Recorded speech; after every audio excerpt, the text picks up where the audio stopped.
On va causer. Une bonne conversation, aussi. Je refuse de causer avec vous. Faites venir les caméras ici tout de suite. J'y vais, courage, mes amis.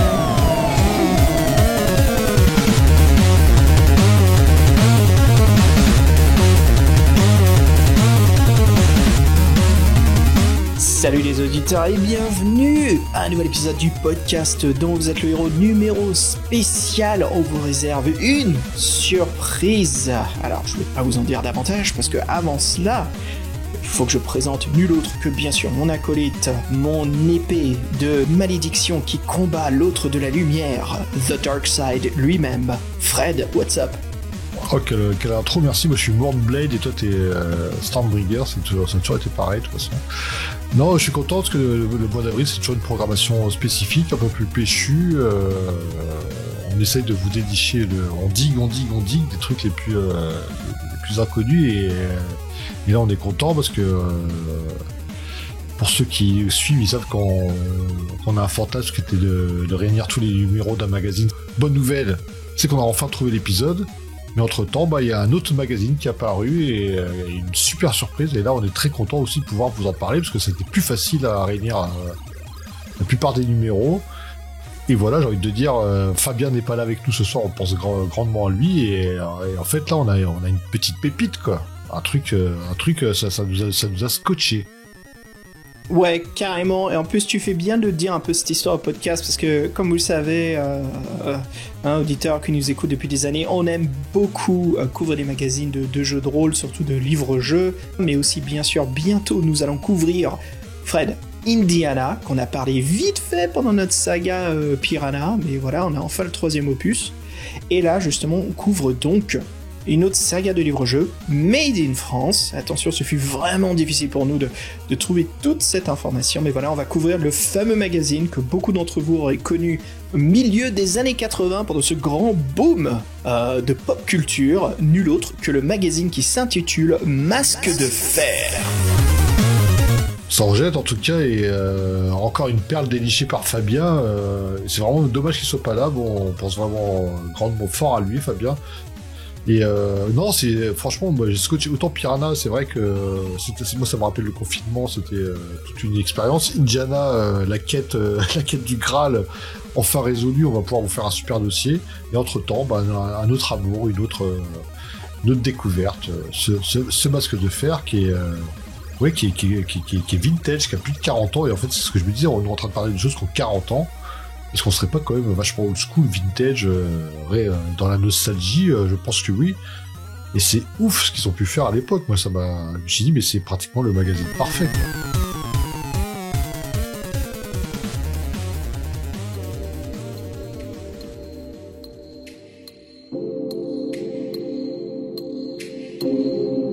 Toute cette frustration qu'on a développée pendant notre lecture de Piranha, en fait, c'est comme s'il y avait Masque de Fer, tu sais, qui était dans la salle d'à côté, qui nous écoutait, qui faisait « Hey, les gars, je suis là, j'existe, hein. Allô, venez me lire !» Parce que quand on s'éclate, on lit ces articles, je dis « Mais c'est super génial comme magazine de revue. » Tristement, ça a duré... ça a duré un an, presque, un peu plus, 1 an et 1 mois, je crois qu'il y a eu que 13 numéros. On va vous en parler davantage, mais voilà, c'est un magazine qui couvrait vraiment tout ce qu'on aimait à cette époque-là. C'était vraiment le début des jeux vidéo, des jeux PC, le jeu de rôle, le wargaming, le jeu de plateau, enfin c'est dingue quoi, et bien sûr, en priorité, le métal, les livres-jeux, et le métal, le cinéma. Non, en fait oui, c'était le bouillonnement des années 80, qui est quand même une époque charnière, c'est vrai, hein, pour beaucoup de choses. C'est très intéressant, et eux ils étaient vraiment dans l'air du temps, et c'est incompréhensible qu'ils aient pas pu se marcher. Moi, je pense aussi que ça vient un peu... j'ai envie de dire que c'est niche, c'est encore niche actuellement, c'était déjà niche à l'époque, et surtout peut-être ce financement un peu franco-belge, qui peut-être sort un peu des sentiers de l'édition française, qui fait qu'il a pas peut-être la distribution qu'il méritait, mais franchement... mais quel kiff ce magazine, quoi. Déjà, en fait, tu pourrais retranscrire toutes ces idées actuellement avec une nouvelle mise en page, tout ça, parce que c'est vrai que c'est quand même les années 80, les articles et tout. Mais franchement, ils ont tout compris, quoi. Ce qui intéresse, ce que tu peux faire de plus éclectique et de plus, voilà. En fait, tu captes vraiment ton lectorat avec tout ce qui peut l'intéresser. Donc, en fait, ce magazine-là, il est suffisant pour tout. T'as pas besoin d'aller ailleurs. Du moment que t'es vraiment fédéré avec leur état d'esprit, quoi. À l'époque, c'est ça, à l'origine, il y avait donc ce magazine Masque de Fer. C'est autant, j'ai envie de comparer ça à un autre magazine qui a eu un boom incroyable, même dans les années 80 plutôt, 90 pardon, c'est Console Plus, qui avait vraiment une rédaction avec des journalistes avec leurs propres avatars, leur style, oui, ce que caractère unique. Ouais. Ce que je me souviens du magazine, c'est que effectivement, les noteurs avaient leur propre avatar. Ouais, et on retrouve un tout petit peu de ça dans Masque de Fer, pas aussi graphique, mais voilà, vous allez voir, il y a quand même, on découvre qu'il y a un style très particulier à chaque écrivain, à chaque journaliste, voilà, qui vient discuter d'articles assez intéressants. Donc, Fabien a réussi à en dénicher une dizaine. Et donc, tous les trois, voilà, on s'est partagé les articles, les magazines, on les a tous scannés et on a essayé de trouver chacun des articles qui nous avaient scotché. Donc voilà, c'est comme ça qu'on va essayer de vous parler un petit peu de l'origine. On va vous parler aussi on a dit que c'était franco-belge, on va vous donner pas mal de détails en plus. Mais avant cela, un petit peu d'informations sur le BDVELH en général.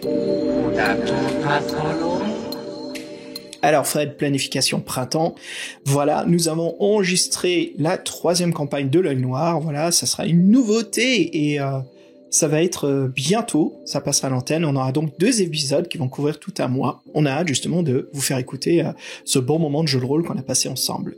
Et surtout, avec l'équipe, on voulait couvrir des nouveautés cette année. Là, vous allez enfin en découvrir une. C'est une BD dont vous êtes le héros, qu'on avait tous hâte de lire et d'en parler, de son histoire, de son origine, son écrivain, ses illustrateurs. C'est Zone 25. Fred, je sais pas pour toi, mais moi je suis vraiment excité de couvrir ce livre.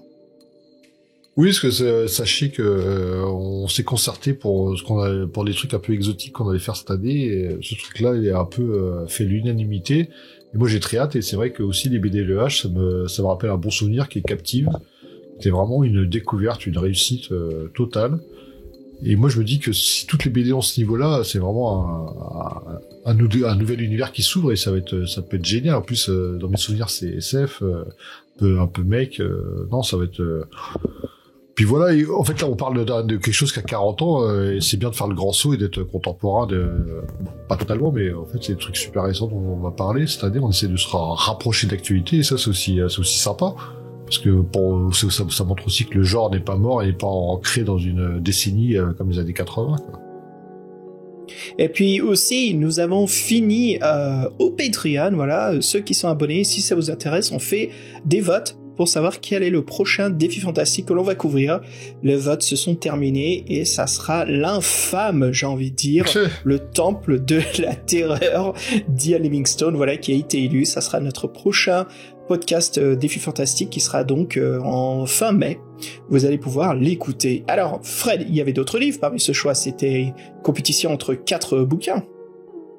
Grosse bataille à la rédac, comme d'hab, surtout inspiré par les couvertures, pour ma part, et donc en se concertant, en faisant une bataille d'ego fratricide.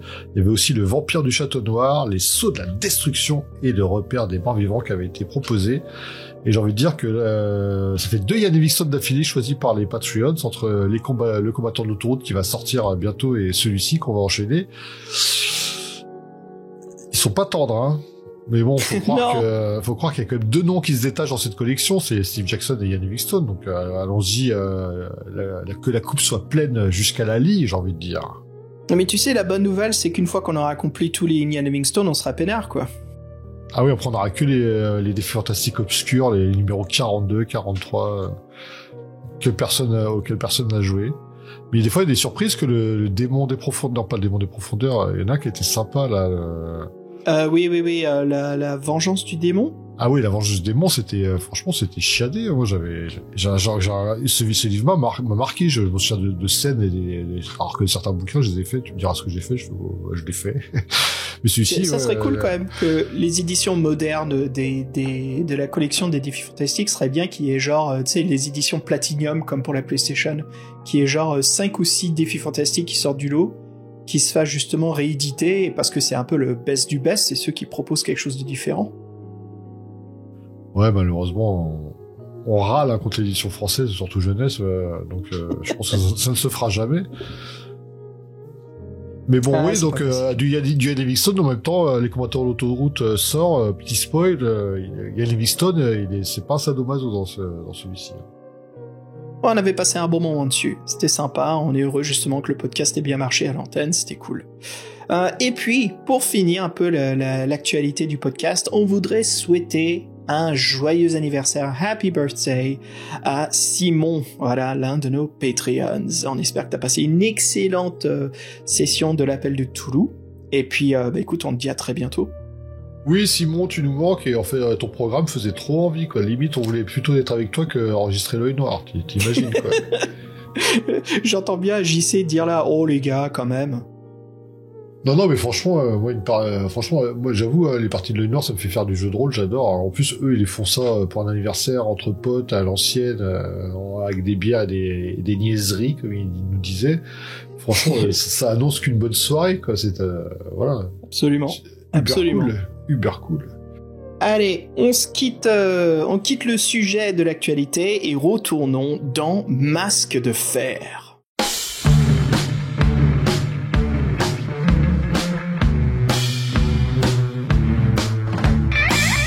Alors Fred, le Masque de fer, commençons par en parler un peu plus, de quoi il s'agit, d'où ça vient, quand est-ce que c'est paru, qu'est-ce que ça couvre. Alors, comme vous a dit au début, c'est vraiment un magazine d'actualité pop culture, ça parle un peu de tout, tous les types de sujets, livres-jeux, jeux de rôle, ils disent même RPG, c'est RPG, ils utilisent le terme, on voit même du wargaming, du jeu de plateau, de la musique, du cinéma. Il y avait quoi d'autre, Fred? On a vu, il y avait des critiques littéraires, de la critique d'albums de musique, il y a aussi des discussions des choses étranges dans le monde, ça c'était vraiment sympa. Ça me faisait un peu penser au magazine qui parlait genre la bête du Gévaudan a été aperçue, voici des photos, des vieux Polaroid tout bidon. C'était sympa, ça, cette section d'articles sympatoches. C'est un magazine franco-belge, un mensuel qui est paru de 1983 à 84. C'est un magazine en fait qui fait penser les couvertures. Fred, nous on a choisi un numéro parce que c'est le design des années 80, en presse, c'est pas le meilleur design possible, c'est surtout ça frappe à l'œil. On a une mannequin habillée très corporate, en tailleur avec une veste noire, qui présente, alors là je me suis marré, une photo d'un vainqueur. Comme un plateau, ouais, sur les assiettes. Elle présente l'assiette en fait, et dessus c'est le vainqueur d'un championnat Warhammer qui est eu en Angleterre. Je crois que c'était le championnat c'était important en 84. C'est une photo connue dans le milieu, j'ai envie de dire. Oui, c'est celle où on voit un joueur qui a un mulette, une coupe de cheveux avec une barbe et qui présente son armée. C'est un peu comme si c'était Didier qui vient et qui revient de la buvette du coin la buvette du club et qui est là, ouais, c'est mon armée, quoi. Vous voyez, donc j'aime beaucoup ce côté très humanisé du gagnant. Alors au-dessus, on voit bien que c'est le magazine, celui-ci couvrait Warhammer, on parlait justement de livres-jeux, et comme il parle de Warhammer, il parle justement, c'est marrant, il parle d'une saga des doubles jeux. On voit sur la couverture, on voit Dorian le magicien. Exact, ouais, j'ai reconnu direct. Et puis, donc, l'autre dossier sur cette couverture, à gauche, on voit 3 vignettes, c'était des JRPG et CRPG. Alors Fred, t'as remarqué, la première vignette, c'est pas du tout un jeu PC. Non, en fait, ça, j'ai pas reconnu. C'est la saga de Gildas Sago, c'est Défi et Sortilège. Ah, exact. Ah oui, d'accord. Donc, d'accord. Donc voilà, c'est une couverture frappe à l'œil. Par contre, ce que j'aime beaucoup, Fred, c'est le logo et la typo de Masque de fer. Tu veux nous la décrire? Parce que le logo, je trouve qu'il déchire, quoi, leur vignette. Le logo, c'est un vrai logo, c'est quelque chose de circulaire, un cercle rouge avec un masque de fer inquiétant. Et après Masque de fer, le titre du magazine avec une espèce de typo, j'ai envie de dire un peu typo Sega Mega Drive, presque. Ouais, un peu les ordinateurs, tu sais, des années 70, là, ce côté très rétro. Oui, avec la profondeur, une espèce d'impact binaire, old school. Bien dit, binaire, bien dit, ouais. Non, c'est très très dans son temps, effectivement. Puis de toute façon, mettre excusez-moi du terme, mais une grossesse en couverture, ça fait toujours son effet. Donc, même mais t'as remarqué là, elle est pas. Ça reste poli quand même. T'as l'impression qu'ils étaient retenus par la vente d'âge ou quelque chose. Ouais, c'est pas super sexy, justement. C'est plus le mannequin qui présente.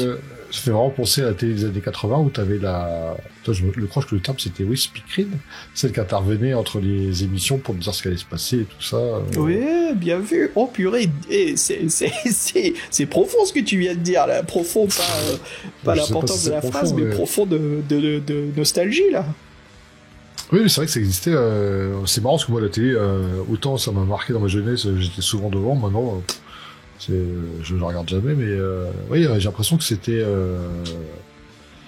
vraiment dans cette ère du temps-là, quoi, tout simplement. Quoi. Un magazine de 83-84, c'est ça. Il y avait le Cocorico Cowboy à la télé à 20h20, t'avais une meuf qui se foutait à poil devant la France entière, et c'était normal. Quoi. Et bah, c'était les années 80. C'était les années 80. Alors, rentrons directement dans le magazine, tournons la page de Masque de Fer pour qu'on vous parle justement de sa structure. Alors, il y avait 5 sections au Masque de Fer. Le premier, c'était le courrier des lecteurs, suivi par les... Alors, franchement, Fred, ils sont donnés à fond sur le nom des rubriques. La deuxième, et surtout c'est là où il y a vraiment de l'épaisseur dans le magazine, c'est le cannibale critique. C'est comme c'est appelé, c'est là où on trouve la section de critique. Comme on disait plus tôt, cinéma, littérature, jeux vidéo, musique, jeux de rôle, livre-jeux. Alors, livre-jeu, ça allait dans la section jeux de rôle. Et là, Fred, j'ai le numéro 7. Et j'ai pas pris l'article parce que c'était pas aussi intéressant que ça, mais tous les deux, ça va nous parler. Il y avait une critique du jeu de rôle Paranoia, première édition. Ouais, ça, c'était vraiment sympa. La prochaine rubrique, c'est Le Monde Perdu. Alors, c'est une rubrique qui discute des choses étranges, comme on disait tout à l'heure, les soucoupes volantes, la bête du Gévaudan. C'était assez sympa, il y avait des articles assez amusants, mais c'était toujours très court. Un peu comme si ça voulait juste nous attirer, mais pas vraiment développer dessus. Après, ça peut se comprendre. Par la suite, la 4e rubrique, c'est le trou du voyeur, les spéculations des choses à venir. Là, c'est vraiment, comme c'est intitulé, spéculation. Il y avait un article qui était sympa, ça parlait de... je crois qu'à l'époque, il parlait du plagiat, que Ridley Scott faisait un plagiat de Moebius pour Blade Runner. Il y avait aussi, qui venait de sa BD The Long Tomorrow. Et je crois que c'est parce qu'à l'époque, il y avait le fameux Dune de Jodorowsky qui était en pré-production. Et peut-être que le journaliste qui a couvert ne savait pas. Donc il y avait des... Tu sais, quand tu regardes ça avec un œil moderne, c'est intéressant de comprendre un peu l'origine de ces articles, ouais. Il y a aussi un coup de gueule qui était sympa. C'était une double image manga. Je crois que c'est Nicky Larson, c'est censuré. Et en gros, il y a écrit coup de gueule contre Dorothée, la censure des dessins animés venus du Japon. Alors, le classique débat qu'on a entendu d'époque, alors c'est marrant, c'est très made in France, quoi, de lire des choses comme ça. Et la dernière section, c'est, mec, ça me fait marrer, Merlin l'échafaudage, c'est des combines pour tricher au jeu de rôle. Non mais, on est dans plein de délire, quoi. En fait, pour optimiser son expérience ludique. Ça, oui, plutôt ça, optimisé. Et puis il y a toujours un petit personnage, un avatar qui est dessiné pour tricher. Dans un des magazines que j'ai eu, Fred, il y a carrément un qui montre que si tu mets tes dés au four, tu fais chauffer un petit peu, tu peux les alourdir parce que il y a tout qui fond vers le bas et donc tes dés ils ont plus de sens de rouler sur 20, sur un dé de 20. Ouais, comment faire peser ces dés de 20? Non mais en plein délire, quoi. Voilà, donc c'est un peu tout ce qu'on peut retrouver dans le magazine. Est-ce que toi, avant qu'on rentre dans l'eau de notre sélection, est-ce qu'il y avait toi un petit truc qui t'a intéressé ou ce que tu voudrais juste partager aux auditeurs, tu sais, que t'avais remarqué dans les rubriques qui étaient un peu alléchants? Non mais comme tu disais, le corps du magazine, c'est vraiment la section cannibale critique là qui parle de tout, en gros de tout ce qui peut intéresser un jeune, et plus spécifiquement des jeunes qui s'intéressent aux jeux de rôle. Et c'était quand même, moi je trouve que c'est assez péchu. Alors je sais pas, pour être franc avec vous, on n'a pas énormément d'informations sur la ligne éditoriale, tout ça, les journalistes on les connaît pas, mais il y a un ton qui est vraiment intéressant. Il y a un ton qui est dans l'air du temps, et surtout les mecs ont couvert des choses qui étaient, ça vous allez voir, hein, tout ce qu'on vous raconte, tout ce dont on va parler, c'est vraiment des trucs à l'époque entre guillemets c'était l'actualité, mais maintenant tout c'est culte. Donc c'est marrant d'avoir un peu cet œil, je veux dire innocent face à l'œuvre, mais c'est assez fou d'ailleurs. Et c'est vraiment une capsule temporelle, et nous on adore ça. Et toute la section critique, effectivement, que ça, après bon, on a quand même retenu les trucs qui nous parlaient le plus, mais je veux dire, c'est vraiment tout ce qui nous plaît, quoi. Vous allez voir, c'est assez, alors que ce soit jeu de rôle, musique, ciné, c'est que des références, peut-être que même nous des fois on a déjà dû évoquer parce que c'est notre cam, quoi. Et j'ai trouvé vraiment que cette section-là, elle était c'est vraiment le corps du magazine, et cette section-là, elle est presque parfaite, en fait. Peut-être par rapport à mes goûts à moi, mais moi je trouve que voilà, ça me parle toute ma pop culture, voilà, tout ce qui m'a construit, tout ce que j'ai. Et des fois, c'est des trucs un peu plus péchus, donc on connaît pas forcément, c'est pas forcément grand public, mais t'en as entendu parler, et puis eux ils en parlaient déjà, donc ils étaient vraiment. Je trouve qu'ils ont trouvé vraiment. J'ai l'impression qu'ils connaissaient leur lectorat, savaient. C'est peut-être con ce que je vais dire, mais par exemple, quand tu joues à l'Heroic Fantasy, tu vas écouter une certaine musique qui va te mettre dans l'ambiance, tu vas pas écouter, j'ai n'importe quoi, qu'est-ce qui pouvait passer dans les années 80, tu vas pas écouter du Michael Jackson, tu vas écouter un truc, tu vas plus écouter du rock, du Maiden, du Manowar, qui te met dans l'ambiance. Et je pense que les rédacteurs avaient compris qu'en fait leur lectorat, il avait tel goût, c'était, peut-être ils avaient fait d'études de marché, j'en sais rien. Mais en fait, ils avaient vraiment ciblé leur lectorat, ce que Piranha n'avait pas du tout fait, par exemple. Tu sais, tu fais bien d'évoquer ça. Fred, j'ai 3 numéros là en face de moi. J'avais fait une sélection vite fait de courrier des lecteurs. Ça te montre qu'ils ont vraiment cerné leur public. Alors pour couvrir ces 4 articles, toi t'en avais un, tu en ajoutais un là-dedans? Il y en avait un où c'était c'était sur les jeux de rôle. C'était un joueur qui cherchait un maître du jeu. Et ça, je trouvais ça vraiment marquant, tu sais, de passer par le magazine. C'est quelqu'un qui disait qu'il y avait un groupe de joueurs, ils ont perdu leur maître du jeu qui était décédé, et ils voulaient pas abandonner leur campagne pour lui rendre hommage, et ils cherchaient donc un MJ pour prendre le relais, et c'était à travers 3 magazines, et je crois qu'ils ont trouvé quelqu'un, parce que l'annonce ne parcourait plus. J'ai trouvé ça intéressant et touchant. Oui, mais en fait, c'est marrant parce qu'en fait, le magazine commence vraiment sur le courrier des lecteurs, donc c'est un peu la foire, hein, c'est vrai. Et moi, il y a des choses qui m'ont marqué, parce que tu parlais de continuité sur plusieurs épisodes, sur plusieurs magazines.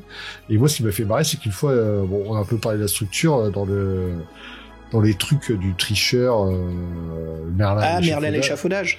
Ils avaient fait un article, qui était pas forcément dans la thématique, qui disait en fait, est-ce que vous préférez, quand vous faites un jeu de rôle, jouer avec des figurines ou sans figurines? Donc, bref, c'était un truc un peu lambda.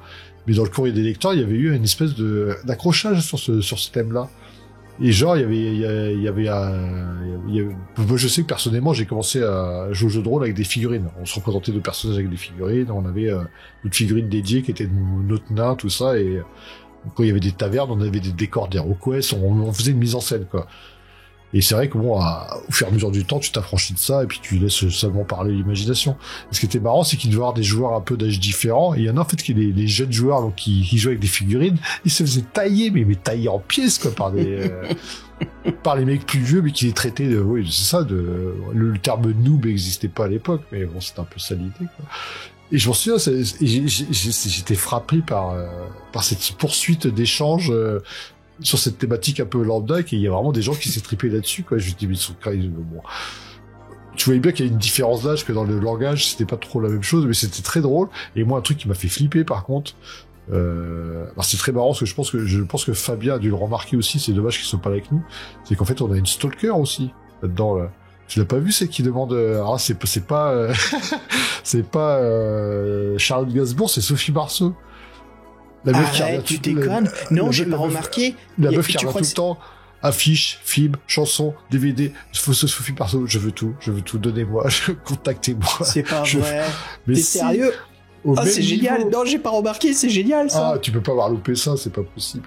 Moi, je regarderai, mais bon, vas-y, parle-moi en plus. Et tu crois que c'est la même personne que... C'est quelle année, Piranha? Piranha, c'est plus tard, et en fait là c'est 83-84, la Boom et la Boom 2 sont sortis en 81, 82, 83, donc Sophie Marceau au top, quoi. Et, tu crois que c'est le même fan? Moi je pense que c'est une fille en plus, hein. Je pense que c'est la même fan. Et non, je me suis dit, mais elle a écumé tous les magazines. Putain, génial. Elle veut qu'on parle de Sophie Marceau, c'est ça, dans Masque de Fer. Je sais pas, mais en fait, peut-être qu'elle est passée de Sophie Marceau à Charlotte Gainsbourg, j'en sais rien. Ah oui, c'était Charlotte Gainsbourg, c'est ça, ouais. Mais en fait, le ton est un peu le même, c'est un peu les mêmes demandes et tout. J'ai fait, what? C'est peut-être la même personne. Attends, oh putain, un bel œil, mec. Comme j'ai fait, wait, oh wait, attendez une seconde là, focus. Non, genre, après, je peux pas le garantir. C'est peut-être un peu moins obvious que dans Piranha, mais c'est vraiment le même état d'esprit. J'ai fait. Et justement, ça s'est empiré via Piranha des années plus tard, quoi. C'est ça. Aïe. Moi, j'ai vu juste dans le courrier des lecteurs, il y avait un truc sympa. Alors, il y en a un autre, j'ai gardé. Tu vois, je vais t'en parler plus tard. Mais un petit article qui était sympa, c'est des joueurs. Enfin, c'était un joueur qui cherchait d'autres gens pour collaborer ensemble pour créer un jeu de rôle Blade Runner. Et ça m'a scotché parce que je crois que c'est l'année dernière ou peut-être il y a 2 ans, récemment, en gros, hein, on va dire un peu pour l'histoire du jeu de rôle, c'est qu'il y a eu un jeu de rôle sorti par Free League Publishing qui est Blade Runner. Et bon, je sais que c'est pas le cas du tout, mais je commençais à romantiser que c'était les gens qui s'étaient retrouvés dans Masque de Fer, tu vois, qui ont créé plus tard, une quarantaine d'années plus tard, le jeu de rôle. Mais voilà, comme quoi, rien qu'à l'époque, il y avait déjà l'envie, parce que c'était 84, donc forcément, il y avait Blade Runner, et ils voulaient faire un jeu de rôle, et voilà, maintenant ça existe, et c'est plutôt sympa, quoi. Donc il y a des petits trucs, tu vois, il y a déjà des gens à l'époque qui avaient déjà de très bonnes idées. Oh, c'est clair. Non, c'est clair. Non, c'est vraiment, il est vraiment marrant ce magazine, c'est vraiment une capsule... Belle capsule temporelle, ouais. Eh ben écoute Fred, allez, je te propose une pause musicale parce que je crois que notre public s'impatiente qu'on parle un peu plus de profondeur. Voilà, on a fait tous les deux une sélection de 4 dossiers qu'on va vous causer, qui font partie des Masques de Fer, la dizaine. Alors on a lu 10 sur 13, donc voilà, on n'a pas réussi à tout choper, c'était vraiment quasiment impossible, et on a vraiment scrutiné non seulement, ça fait quand même 4 ans qu'on prépare ça, hein, non seulement les sites web de vente, mais les brocantes, quoi. On se divisait un peu. Fabien couvrait le nord, toi tu couvrais le centre-ouest, et puis moi je couvrais la région parisienne quand j'étais en vacances, quoi. Je faisais toutes les pas l'Île-de-France, je faisais toutes les brocantes que je pouvais en Île-de-France, fouiller les bacs, et qu'est-ce qu'on galérait à chaque fois. Alors ce qui était super, c'est dans notre chatroom, on se textait, on se disait chacun on avait trouvé un masque de fer, c'était l'excitation totale parmi nous 3, quoi. Ouais, bah heureusement qu'on ait quand même quelques salves par certains sites internet, quand même, où le mec en avait plusieurs. Non, mais c'était compliqué. Ouais. Bon, après, de toute façon, on va pas faire comme Piranha, on va pas vous les faire tous un par un, donc là, c'est pas grave si on les a pas tous, mais c'est vraiment hallucinant comment c'est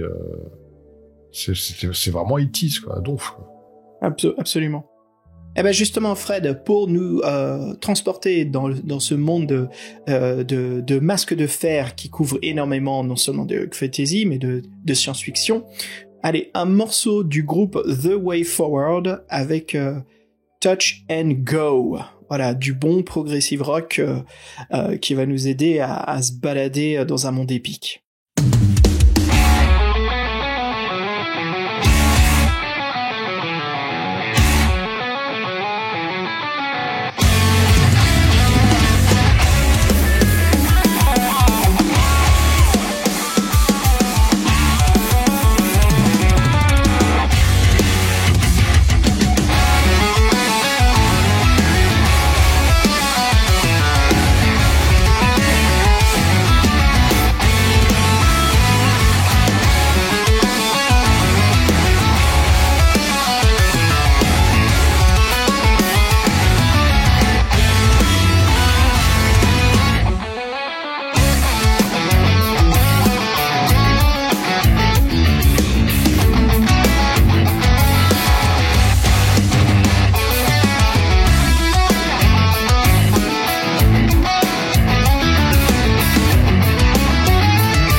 mon Dieu que ça fait du bien, tel son là, moi ça me détend de partout.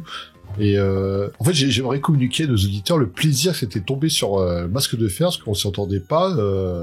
Entre guillemets, on cherchait vraiment autre chose, qui était donc Indiana. Et on tombe là-dessus, et on se dit, mais en fait, on va quand même couvrir Indiana, faut pas être bête, parce qu'en fait, Indiana, ce qui est intéressant, c'est qu'à l'intérieur, il propose plusieurs histoires interactives, inédites. Mais Masque de Fer, comme c'est un magazine qui était bien pensé à l'époque, c'est hallucinant. Et moi, je trouve que quand on disait le corps du magazine, c'est la partie critique. Et moi, j'ai envie de dire, entre le ciné, les livres, les jeux vidéo, la musique, les jeux de rôle, je pense qu'il y a plein d'articles qui, moi, m'ont frappé, quoi. Donc, je sais qu'il commençait par les critiques ciné, les sorties. Et moi, je trouve que déjà, à l'époque, ils étaient assez péchus dans ils parlaient pas de tout ce qui sortait, ils parlaient de ce qui sortait, qui pouvait intéresser leur auditoire. Et moi la critique qui m'avait fait dire ah ouais quand même c'est bien pensé, c'est Starfighter, film des années 80, je sais pas si tu le connais. Ah, absolument, The Last Starfighter, ouais. Et où en fait un mec devient un dieu sur une borne d'arcade, c'est le meilleur joueur, et en fait on lui dit bah en fait non, c'est pas une borne d'arcade mec, c'est le simulateur pour être le pilote qui va sauver l'humanité, Tagadi Kadagala. Et non, c'était vachement en avance, ça mélange plein de choses, jeux vidéo, space opéra, non, c'était image fou, de synthèse. Image de synthèse déjà ouais, et en fait ce film là c'est en fait moi ça m'a donné envie de le voir, quoi, parce que moi je l'ai pas vu, je pense que aux États-Unis il doit être très connu, en France moins.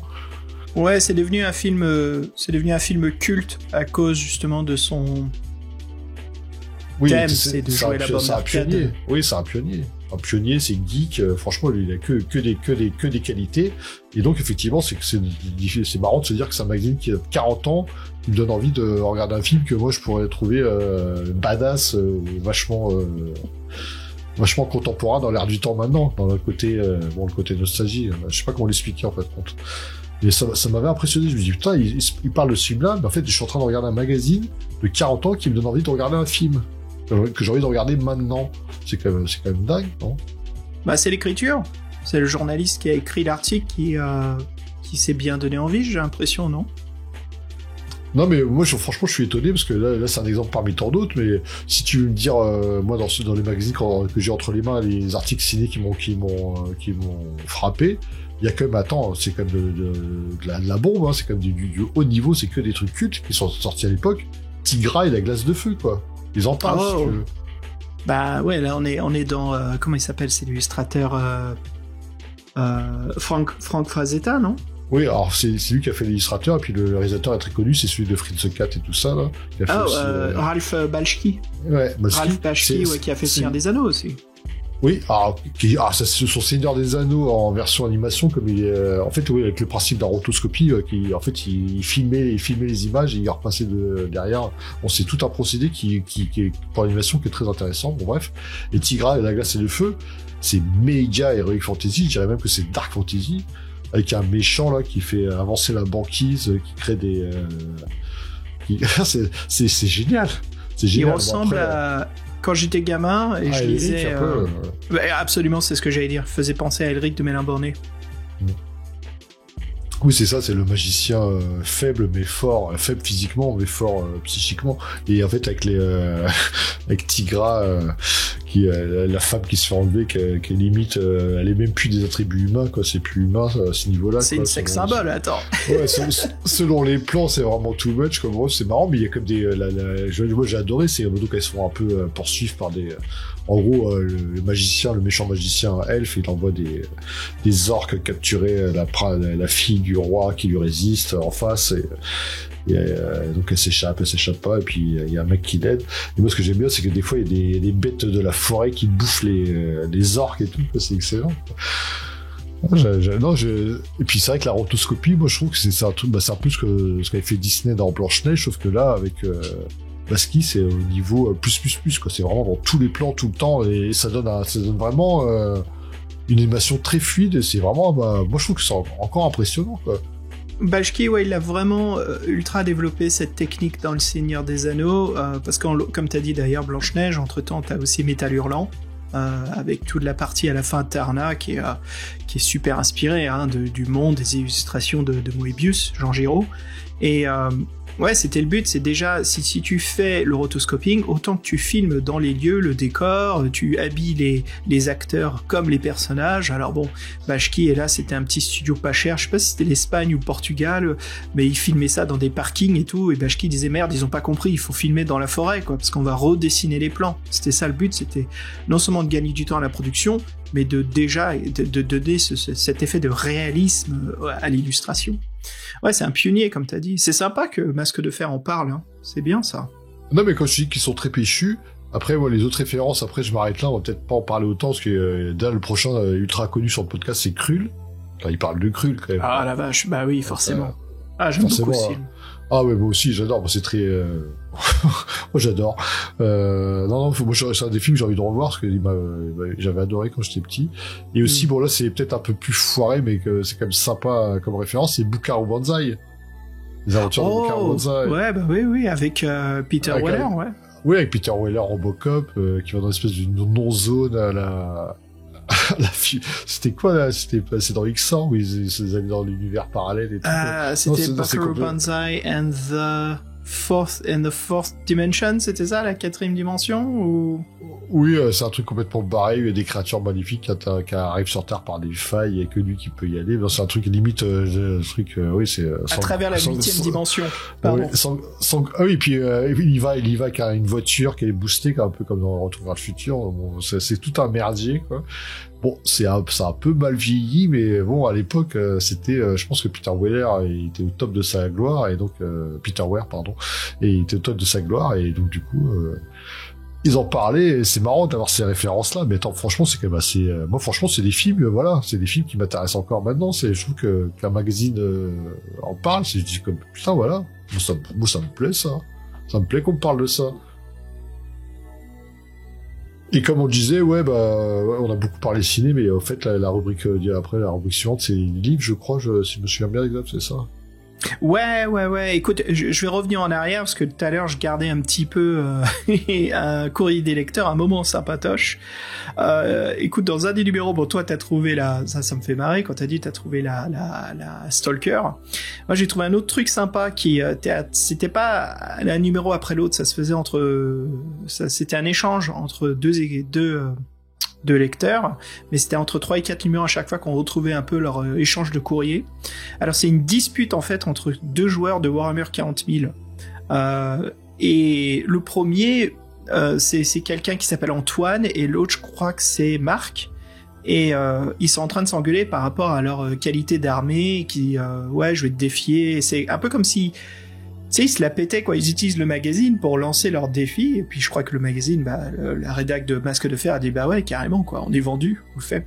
Et dans le numéro 8, il y a un courrier de Marc, tiens, je te le lis. Tu vois, ça m'a bien fait marrer, ça me faisait penser un peu à notre époque à nous, quand on était ado et qu'on était un petit peu trop... on prenait les choses un peu trop au sérieux, hein, quand les amitiés étaient mises en jeu bêtement, quoi. Et là, tu vois, il y a écrit, donc Marc dit « Cher Antoine, la raison pour laquelle tu perds souvent dans nos sessions de jeu, c'est parce que tu n'emploies pas assez de renforts. Si seulement tes orques étaient plus nombreux et avec un meilleur choix d'armement, tu aurais peut-être une chance, qui sait, de me battre un jour. Je serai à Saint-Michel tous les samedis pour révéler tes défis. PS, tu veux bien peindre tes orques s'il te plaît? Tu fais honte à notre table de jeu. » Oh putain, mais il est hardcore le mec, c'est quoi, c'est le plus jeune ou le plus vieux? Ça me fait penser à ton armée d'orques, Fred, qui était jamais peinte. Comment ça, t'es pas peinte mon armée? Toutes les figurines étaient peintes avec les pieds ou pas peintes. Ou pas peintes, ouais. Et voilà, donc il y a un échange d'arguments, mais j'ai trouvé ce courrier des lecteurs. Quand tu joues avec 80 Gretchen, tu peux pas peindre 80 Gretchen, ou bien sans t'es un no-life. Hein. Ouais, je crois que là, il y a plein de gens qui vont nous écrire au podcast qui peignent des Gretchen, qui vont dire get good.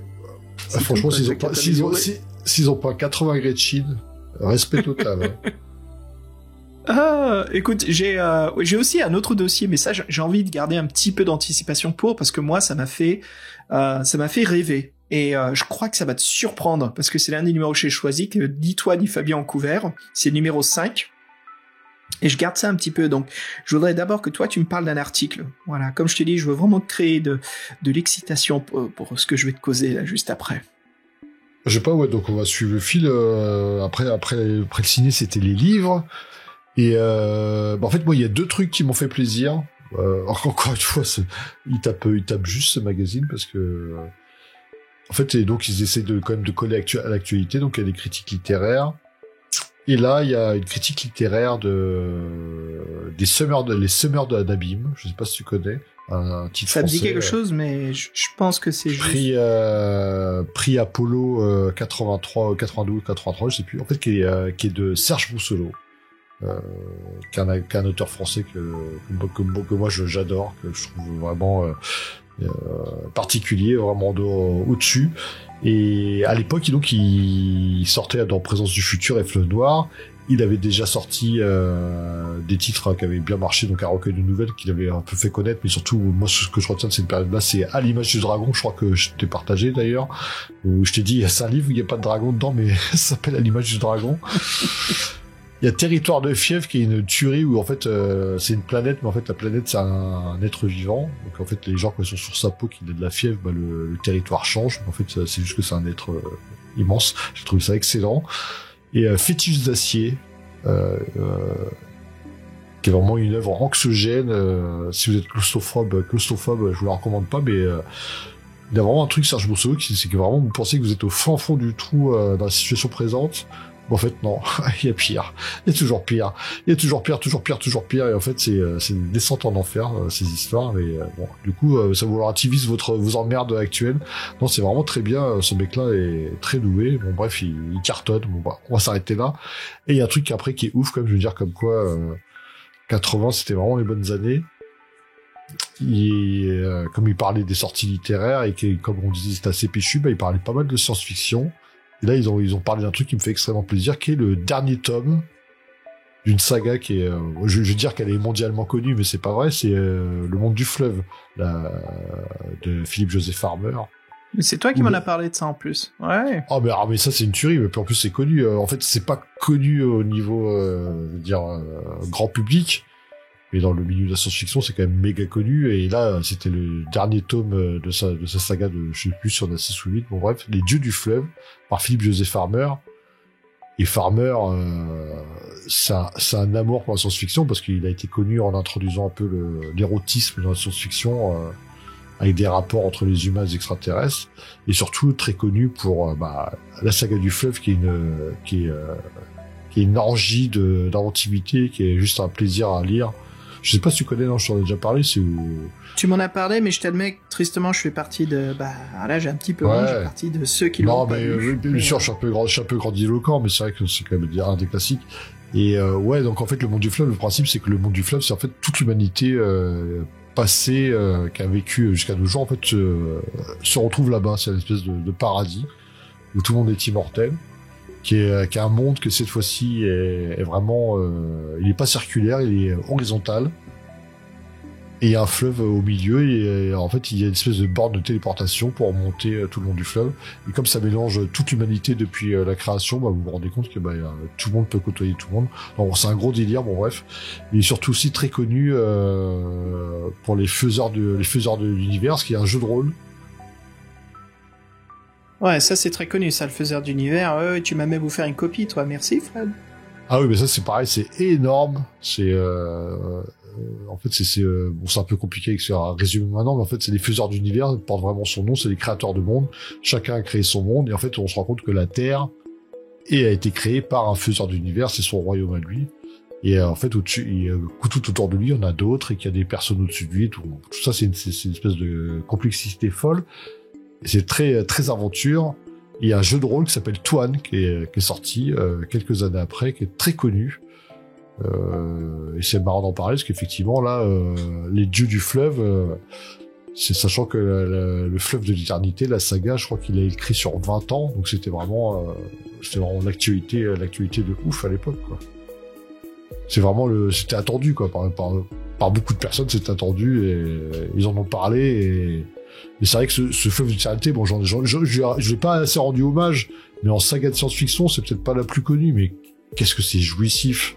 C'est un délire pur, ça parle de tout, de drogue, de sexe, il y a des hommes de Cro-Magnon qui côtoient des auteurs de littérature connus, Cyrano de Bergerac qui vous accompagnera pendant toute votre aventure. Non, c'est excellent, et ça se prend pas au sérieux. Non, franchement, c'est vraiment une saga que je recommande à tout le monde. Vous serez pas déçus, puis c'est mine de rien, ça évoque des thèmes plus sérieux, donc non, franchement, recommandation totale, ainsi que les créateurs de monde, les faiseurs d'univers, là, qui sont, c'est juste de l'aventure à l'état pur, quoi.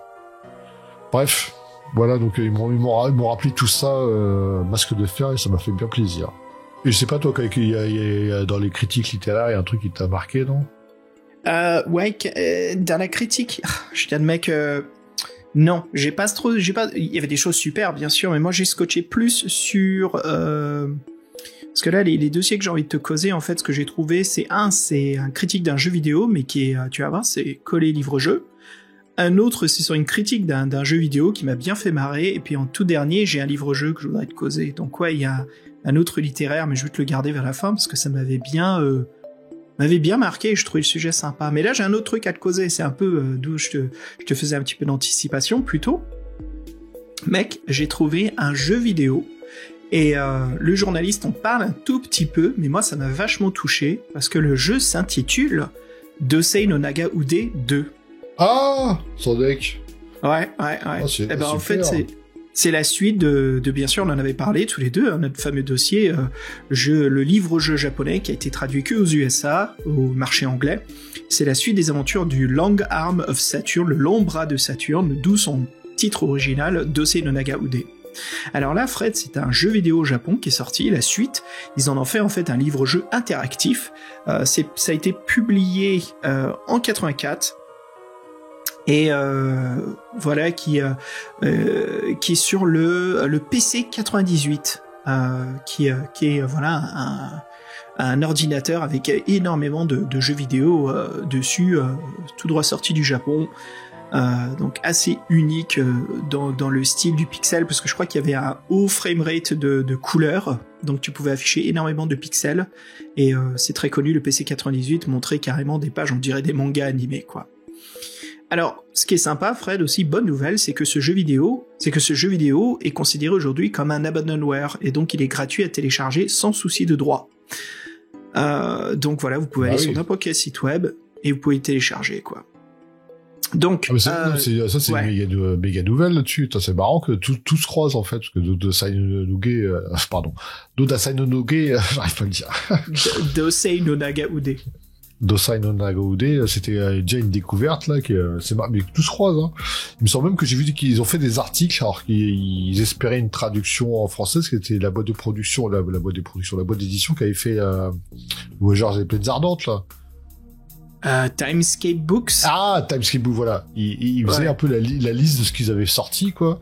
On rappelle, Timescape Books, c'était en fait, à la base, c'était une boîte d'édition de science-fiction, fantastique, horror fantasy basique, mais ils avaient pris le pas aux États-Unis, en tout cas, sur la littérature interactive, dont quelques perles, une qu'on vous a relatée il y a quelques années, Le Voyageur des Plaines Ardentes, et ils avaient d'autres titres, et en fait, ils mentionnaient ça un peu, mais c'était plutôt dans les articles, c'était pas sur les articles critiques, mais les articles l'œil du voyeur.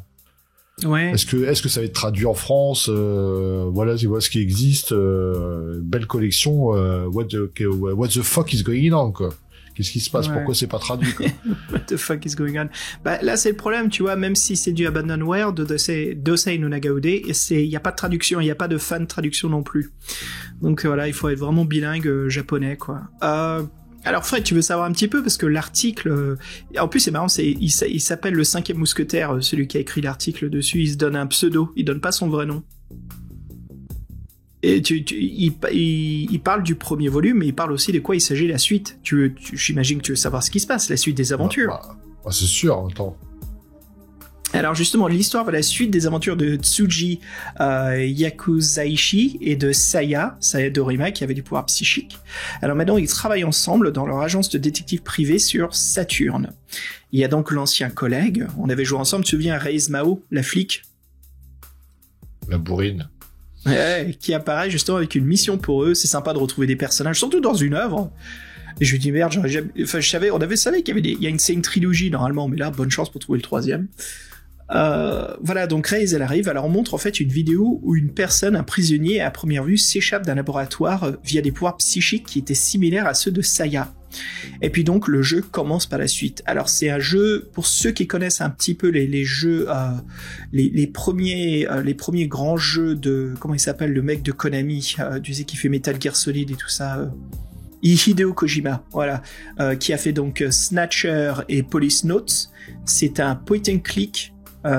C'est un point and click vu à la première personne, souvent avec des cinématiques qui met en scène comme un manga, comme un dessin animé, nos personnages qui se parlent entre eux. C'est très visuellement graphique, c'est très très beau. Et là, voilà, la suite de Dosei no Nagaude a aussi obtenu ce genre de soin dans sa mise en scène. Alors, le jeu commence, on clique un peu partout. J'ai trouvé des let's play sur YouTube, c'était le seul moyen que je pouvais trouver en lisant l'article. Alors qu'est-ce qui se passe ? Ils partent justement... le monde s'ouvre à toi et tu as donc 3 destinations. Il y a 2 mondes qui sont ouverts, la station spatiale Copernicus et la planète Neptune. Il y a aussi donc le 3e, mais c'est un donjon, une section qui se passe sur Mars. Et c'est pas vraiment un lieu d'exploration, voilà, c'est plus un donjon où il faut battre un boss. Alors ce qui est cool dans cette suite, c'est l'utilisation des actions de nos 2 héros. Tsuji a ses propres caractéristiques. C'est un as du pilotage, un excellent détective, donc tu fais pas mal de jets de dextérité, on va dire, et de détection, d'intuition. Voilà. Saya, par contre, elle bénéficie de ses pouvoirs psychiques qu'elle commence à apprendre à maîtriser maintenant. Et donc, elle peut utiliser, ça me faisait penser un peu à une liste de sorts. Elle a une liste de 6 pouvoirs qui sont accessibles.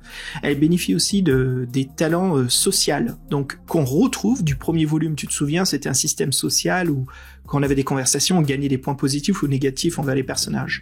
Et ben là, mec, ils ont amplifié tout ça parce que maintenant il y a 4 skills: charme, intimidation, marchander, qui n'est pas que pour les achats, et looming. Et looming, j'ai trouvé ça chouette, c'est ta présence. Juste le fait d'être là peut intimider, changer le comportement des gens. Donc c'est vraiment, en plus c'est une compétence qui s'associe avec Tsuji. Donc tes 2 personnages font des jets ensemble, tu as vraiment 2 fiches de personnages. C'est vraiment une compétence coop, voilà, où les 2 personnages réalisent un jet. Alors souvent, c'est quand les 2 travaillent ensemble et font face à un adversaire, voilà, soit pour intimider ou les faire renoncer à ses attaques. C'est vraiment une compétence vraiment intéressante car, voilà, ça investit les 2 personnages dedans. En lisant ça, tu vois, je me dis merde, pourquoi les doubles jeux ils avaient pas ça, quoi. C'est vachement chiadé déjà pour l'époque, ce truc-là. Bah en fait, si tu investis énormément de points dans le looming, tu peux éviter tous les combats dans le jeu. Mais pour un jeu vidéo, je parle parce que moi ce que je retiens des jeux vidéo que j'ai lus, des articles jeux vidéo, c'était plutôt les Game & Watch, quoi, tu vois. Ah bah voilà, on est loin, hein. Surtout, attends, le jeu a une excellente note au Japon, voilà, il est vu comme un succès pour le PC 98, on le trouve aujourd'hui, comme je disais, sur n'importe quel site web qui a accès aux abandonware, et avec un émulateur PC 98, voilà, il fonctionne plutôt bien. Je l'ai lancé par curiosité, parce que je voulais en fait voir visuellement comment Tsuji et Saya étaient représentés, je suis curieux, quoi, de voir, c'est comme du fan art d'un livre qu'on aime beaucoup. Et dommage, voilà, qu'il n'y a pas de traduction en français ou en anglais, quoi. Hein, en espérant un jour qu'il y en aura une, parce que moi, j'ai vraiment envie d'y jouer. Oh, bah c'est mort, je pense. Hein. Alors voilà, écoute, je vais te parler de jeux vidéo et d'un livre-jeu, mais toi, tu veux me parler d'un truc entre-temps, quand même. Vas-y, balance.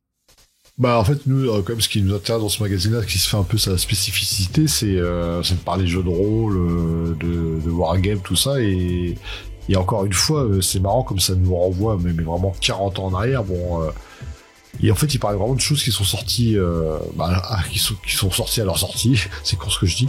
Et dont moi j'ai entendu parler après, qui était déjà établi, qui avait des voilà.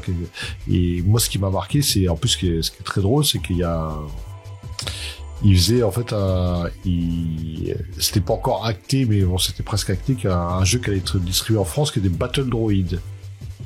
Alors, je sais pas si ça vous parle, Battle Droid. Ça me dit rien. Quand je dis Battle Droid, ça te fait penser à quoi? Spontanément. Un jeu de baston de robots. En fait, le problème, c'est que Battle Droid, le terme droid a été déposé par Lucas, George Lucas. Oh, arrête tes conneries. Si, c'est vrai, à cause de la guerre des étoiles. Et du coup, ils ont dû le renommer Battletech. Peut-être que là, ça te parle plus. Arrête tes conneries. Si, je t'assure. Et en fait, c'est sorti l'article quand ils l'ont fait là, c'était au tout début de la sortie qui était prévue en France, qui était sortie un an plus tard, la sortie américaine. Je crois que c'est Descartes, je crois, qui est distribué. Bref. Et en fait, ça s'appelait Battle Droid, et à cause de George Lucas, ça s'est renommé Battletech. Et je pense que Battletech, moi j'ai jamais joué tout ça, mais c'est toujours un nom qui m'a accompagné quand j'ai commencé les jeux de rôle vers 14-15 ans. Et donc ça faisait déjà 10 ans que c'était en place, et c'est un truc comme super connu. Il y a eu des jeux de rôle, il y a eu des jeux de cartes, il y a eu des jeux de, c'est un univers qui est assez fouillé. Et en fait, en plus, ce qui est marrant, parce qu'en plus, c'est fait par FASA. Et quand j'entends FASA, je pense à Shadowrun. Et donc, en fait, c'est ceux qui ont édité Shadowrun, qui ont édité le jeu. Et ce qui est très marrant, c'est qu'en fait, c'était pas des enfants de cœur, parce qu'en fait, aux États-Unis, il y avait donc quand on dit Battletech, en fait, c'est une espèce de combat de méca robots. Et qu'est-ce qui marchait comme méca robot à l'époque? C'est quoi le truc de méca robot le plus connu des années 80 au Japon? Macross? Exactement. En fait, j'allais dire Gundam en fait, mais j'aurais dû dire Gundam d'abord. En fait, ils ont racheté au diffuseur américain les droits à l'image de Macross. Robotech. Ouais, de Robotech, et que les diffuseurs américains forcément ne détenaient pas. Il peut pas vendre les droits à l'image d'un truc qui lui appartient pas. Bon bref. Et du coup, en fait, ils avaient tout basé sur. En fait, ce qui est marrant, c'est que en fait, c'est une histoire juridique, mais en gros, ils avaient pris le design de Robotech pour faire tout leur jeu. Forcément, les Japonais étaient pas contents parce qu'eux, ils avaient pas cédé leurs droits. Bon bref. Et du coup, c'est une version collector où t'as 10 robots qui sont maintenant collector. Et après, ils ont dû tout changer, ils ont changé tout leur design, bref. Et ça s'appelle donc Battletech, qui est une licence qui a traversé les âges et qui est encore un petit peu connue maintenant. Et donc là, dans ce magazine, Masque de Fer, il parlait du truc quand c'était encore sorti, tout juste sorti, même pas en France totalement, et que ça s'appelait Battle Droid. Et ça, j'ai trouvé ça, excellent, quoi.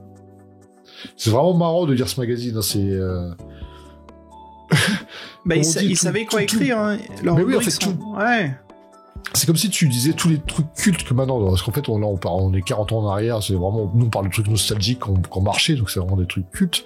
Et tout ce dont on vous parle, ce sont des choses cultes, mais eux, ils en ont parlé à l'instant de leur sortie au moment où c'était frais, quoi. Et c'est vraiment un œil, je sais pas comment dire, c'est vraiment, l'effet capsule temporelle, je vois à fond, et moi, je trouve vraiment autant Piranha se foutait la gueule de son auditoire en étant austère et élitiste. Austère. Mais c'est absolument. En fait, c'est ça. C'est ils ont tout ton compris. Public, il est là. Il est facile à captiver. Il sait exactement ce qu'il veut. Sauf que Piranha, t'as l'impression que c'est les gens qui étaient en charge. Ils connaissaient rien en fait de leur public. Non mais il faut qu'ils apprécient la lecture. Alors voilà, les assommer de trucs. La fin dans le monde, les terroristes, je crois que le pire quand même, c'est le Sénat. d'Israël. Le Sénat, quoi. Comment marche le Sénat en France? Sur deux numéros. Hein. Comment marchent les institutions françaises? Numéro 1, numéro 2. Non, mais le mec, n'importe quel gamin normalement constitué décroche au bout de 20 lignes, quoi. Il fait, mais attends, mais j'ai envie de me détendre. Moi, j'ai pas envie de me... Il décroche à la couverture. Attends. Oui, aussi. Mais bon. Alors Fred, bien sûr, on est le podcast des livres dont vous êtes le héros, donc allez, il y en avait quelques-uns, c'était pas la particularité de Masque de Fer, mais voilà, de temps en temps, on pouvait trouver des livres à jouer, c'était rare, je crois qu'il y en avait que 2 ou 3, mais c'était plutôt en fait des articles qui critiquaient, qui parlaient justement des aventures. J'avais l'impression de voir un peu nos aïeuls, tu sais, du podcast dont vous êtes le héros. Voilà. Oh, c'est sympa. Donc, ouais. Alors moi je vais te parler d'une collection de livres. Là c'est Fabien qui l'a trouvé. Il m'a envoyé le PDF. Il me dit Xav, parle-en à l'antenne parce que là c'est génial. Donc mec, je vais te parler d'un truc chic, les GGB. Donc qu'est-ce que c'est le GGB? C'est un acronyme, Fred, pour le Girly Game Books. Alors, en lisant la page des previews du volume 13 de Masque de Fer, donc Fabien, lui, il s'était occupé du tout dernier volume. On le connaît, hein, il a un penchant pour la tristesse nostalgique, Fabien, donc ça m'a pas étonné quand il m'a dit « Oh, moi je veux bien couvrir la fin ». J'ai dit « Oh mon Dieu, là on trouve bien Fabien ». Alors voilà, il a trouvé un petit article sur des livres-jeux originaux qui va bientôt sortir aux USA. Voilà, un livre dont vous êtes le héros, destiné aux filles. Alors Fabien, il a fait des recherches, évidemment, le sujet est intéressant et mérite bien plus que quelques lignes, donc là, Fred, attends-toi, Fabien nous a fait un gros dossier là-dessus. Alors, MB, Milton Bradley, projette de sortir aux USA dans les années 80 une série de jeux de société destinés aux adolescentes. Le plus connu sera le fameux téléphone secret, c'est un échantillon des GGB sera placé dans chaque boîte du jeu américain. Et l'échantillon contiendra justement une partie de l'aventure pour ainsi donner envie aux personnes d'acheter le livre-jeu en version finale. Parfait marketing de Milton Bradley. Donc ceux qui ont une édition américaine du téléphone secret, tenez-le bien parce que c'est un objet de collection dans le monde des livres-jeux. Alors en France, dans les années 80, les livres dont vous êtes le héros mettent en avant des personnages masculins. Aux USA, grâce au Choose Your Own Adventure, c'est tout le contraire. Voilà, les personnages féminins sont sur les couvertures, ce sont bien des héroïnes, pas une princesse à sauver. Alors, il est prévu une longue série de GGB éditée par Bantam Books dans une collection appelée Sweet Dream Adventure. Donc en français, ça serait Faites beau rêve aventurier. Et le premier s'appelle PS I Love You. Alors ce GGB, ce Girly Game Books, celui-ci est écrit par Barbara Conklin. C'est une auteure américaine spécialisée dans les romans de jeunesse. Voilà, elle écrit plus de 50 romans, mais seulement 3 livres-jeux qu'on retrouvera justement dans les GGB. Fabien a réussi à trouver le synopsis de ce livre-jeu GGB. Alors, le synopsis raconte l'histoire de Nancy, une jeune lycéenne amoureuse de Brandon. Mais Brandon ignore que Nancy l'aime. Voilà, elle devra tout faire pour essayer de conquérir son cœur et de faire le bon choix. Alors ici, pas de points d'habilité, de force d'endurance, voilà, on trouvera plutôt des points de séduction, d'intelligence et de beauté. Pas de dragon, pas de ninja, pas de nain mordu par une goule, voilà, les ennemis seront la copine jalouse, le prof autoritaire ou les parents sévères. Bref, Nancy a du pain sur la planche, on va dire, et choisir les bons paragraphes, faire les bons jets de dés pour que Nancy puisse conclure avec le sexy Brandon. Voilà, alors, étonnamment, aucune version française de PS I Love You n'est sortie, malgré que Masque de Fer en parle justement comme quoi ça ne va pas tarder à sortir. J'imagine qu'à l'époque, ça devait être Folio qui devait s'attaquer, mais c'est bien dommage. Et quand j'en parlais avec Fabien, mec, je me disais, mais j'ai vraiment envie qu'on couvre ce livre-jeu américain, quoi. Oh, c'est clair. Attends, les GGB, en fait, c'est des livres-jeux de drague. C'est génial. Alors, voilà, ça m'a donné envie, quoi. Alors, je t'admets que si jamais... Alors, parmi nos auditeurs, si l'un de vous, plutôt nos auditrices, si dans votre enfance, voilà, vous avez eu téléphone secret, est-ce que en France, il y avait donc une publicité pour les GGB qui était dans votre boîte? Et pour ceux qui collectionnent les jeux de plateau nostalgiques, voilà, si vous avez téléphone secret américain, Secret Caller, je crois que c'était ça. Voilà, si vous voulez bien nous en parler. Alors, on va vous passer notre email, c'est pdvelh@tau-ceti.org. Voilà. Fred, je voulais retourner au courrier des lecteurs, parce que d'ailleurs, je me suis vraiment bien marré avec l'engueulade des Warhammer 40 000 et tout.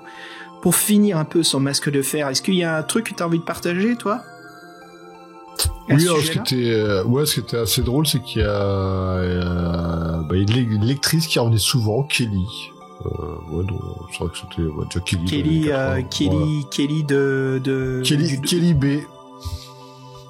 Kelly B. Pas plus Parce que quand tu dis Kelly, moi je pense à la mannequin du jeu vidéo Death Trap Dungeon, le labyrinthe de la mort. Oui, bon, après je pense pas que ce soit elle, mais bon, Kelly. Non, je pense pas que c'est elle du tout. Voilà, Kelly B. Dis-moi tout, dis-nous tout. Non, alors, en fait, elle revient souvent, elle donne souvent son avis sur le magazine. C'est marrant parce que c'est une des seules qui fasse ça, quoi. Elle dit, en fait, qu'elle l'emprunte à son frère, en gros, qui dit qu'en fait, ils sont un peu élitistes, masse de fer, donc c'est pas bien. On va peut-être changer leur formule. Elle est trash aussi, quand même. Ah bah tiens, en fait, elle parle aussi des livres dans The Hero qu'elle en fait, mais que c'est toujours la même chose. C'est un peu pourquoi toujours cet univers, tout ça. C'est marrant. C'est marrant parce qu'en fait, elle compare les livres de The Hero à la mousse au chocolat. Voilà. Dis-moi en plus. Non, dis juste que j'adore la mousse au chocolat, j'en mange tous les jours, mais si j'en mange tous les jours, je me lasse. Et dit, je me lasse des livres de The Hero, c'est toujours la même chose. Ah oui, c'est une jolie analogie. Oui, c'est un peu simpliste, mais pourquoi pas. Ouais, oui, c'est très simpliste. Oui, mais c'est joli, c'est mignon. Et en fait, tu vas être content parce qu'en fait, elle aime pas trop les labyrinthes comme toi, quoi. Ah, Kelly, j'ai trouvé mon âme perdue. C'est ça. Elle était connectée à toi il y a 40 ans, c'est Call from the Past. Oui, en fait, elle énumère un peu ce qu'elle reproche, que toujours un peu les mêmes monstres, les vampires, les labyrinthes, les souterrains, les châteaux, les donjons. Elle râle un peu contre les règles aussi, c'est assez marrant. Là, j'en ai pris un parmi les 4, 5, 6 qu'elle a écrit, quoi. Mais là, en fait, c'est celle-ci où elle était le plus motivée. Et elle parle même de la triche, comme quoi elle était pas naïve, quoi. Elle savait que tout le monde triche, et elle dit même que les auteurs savent que les gens trichent, donc c'est pas bien. Et elle dit au magazine qu'elle pique à son frère et qu'en fait elle dit que c'est destiné aux hommes, qu'en fait il n'y a pas que des hommes qui les lisent, et il y a aussi des femmes. Donc, bon, c'est marrant parce que c'est déjà assez féministe comme propos, quoi, pour une, je sais pas, quel âge elle doit avoir, la gamine, 12-16 ans max, quoi, non, j'en sais rien. C'est marrant, quoi. Et en plus, ça revient, quoi. C'est pas une stalker, c'est leur feedback à eux, quoi. C'est une gamine de 14 ans. Et c'est bien qu'il la publie aussi, c'est super respectueux, quoi, de publier quelqu'un qui donne une critique constructive au magazine comme ça. Ça te montre qu'ils gardaient leur ego en check au Masque de Fer. Ouais, puis en plus, comme vous disiez, le courrier des lecteurs, il vient vraiment au tout début du magazine, donc limite, ça aurait que des critiques négatives, le truc, tu le fermes et tu le balances. Non, mais bon, il y a des trucs imparfaits dans ce magazine-là. Bon, la section voyeur, là, les trucs un peu, les hypothèses farfelues, on en a pas trop parlé. Les trucs de la triche non plus. Des fois, la mise en page, c'est bon, ça laisse un peu à désirer, mais franchement, moi, je trouve qu'au niveau de leur thématique, en fait, comme on disait, putain, Piranha, ils ont rien compris à qui ils lisaient, bah, eux, en fait, ils ont compris, quoi. Ils ont absolument compris. Ouais. Bon, bah, écoute, Fred, c'est avec une petite goutte de nostalgie, de tristesse, hein, que l'on quitte Masque de Fer. C'était pour nous quand même 4 ans au podcast. Bon, c'est pas 4 ans du 24 sur 24, hein, mais ça fait quand même depuis la première fois qu'on a entendu parler, qu'on cherche des numéros, et c'est vraiment dans cette dernière année, là, en 2023, petit peu 24, que on a enfin pu obtenir assez de numéros, voilà, pour vous faire un dossier là-dessus. Et je regrette de quitter Masque de Fer, mais voilà, il nous manque 3 numéros dans la collection. Alors, annonce, je refais une annonce. Ouais, en fait, on s'est dit qu'on ferait pas l'intégrale des Masques de Fer tant qu'on n'aurait pas l'intégrale. Voilà. On a décidé d'en parler. Franchement, en plus, on vous a pas parlé de tout, parce qu'en critique musique, on pourrait parler de Manowar, Metallica, Iron Maiden. Mais ouais. Franchement, c'était, non, mais faut qu'on arrête, quoi. On va être trop dithyrambique sur ce magazine-là, mais, en fait, non, mais j'ai kiffé, en fait. Moi, ce magazine-là, j'ai kiffé, effectivement, et, là, on vous en parle parce qu'on s'est dit que c'était le moment. Et comme on aimerait trop, en fait, faire la rétrospective numéro par numéro, donc si vous les avez planqués au fond de votre grenier, vous êtes sympa. Merci. Voilà. Vas-y, donne-leur notre email, Fred, pour qu'ils nous envoient un petit mail s'ils les ont. Même si vous voulez pas les donner ou vous voulez même les vendre. Oui, on les scanne. On les scanne, voilà. Ouais, on vous les achète. On est prêt à investir parce que ça fait des émissions. C'est le but de notre budget, quoi. C'est que ça aide dans le podcast. Ah, puis en plus, j'ai trop envie de savoir ce qui s'est passé en mars 83, quoi. Tu t'imagines même pas, quoi. Oh purée. Non, mais c'est ça, en fait, il nous manque. Ouais. C'est nos shots de capsules temporelles. On veut savoir mois par mois ce qui se passait en 83 et 84. Non, mais attends, mais bon, bref, on va arrêter d'en parler. Oui, donc, l'adresse mail que je connais par cœur, donc, pdvelh, le podcast dans votre héros, @toseti, TAU- ceti.org. Et on sera très content de réceptionner tout ça. De toute façon, vous savez qu'on est là depuis 10 ans, donc même si c'est dans 10 ans, on la fera l'émission, c'est pas grave. Et puis voilà, bien sûr, avant de se quitter au podcast dont vous êtes le héros, on va donc remercier nos Patreons. C'est grâce à eux, voilà, financièrement, que nous pouvons soutenir et toujours investir dans ce site web. Encore merci à vous tous. Et pour vous célébrer un par un, en commençant par Étienne, alias Damol. Gunbar, notre nouveau héros qu'on a hâte de retrouver sur l'œil noir. Jean-Christophe Comon, alias Toutron.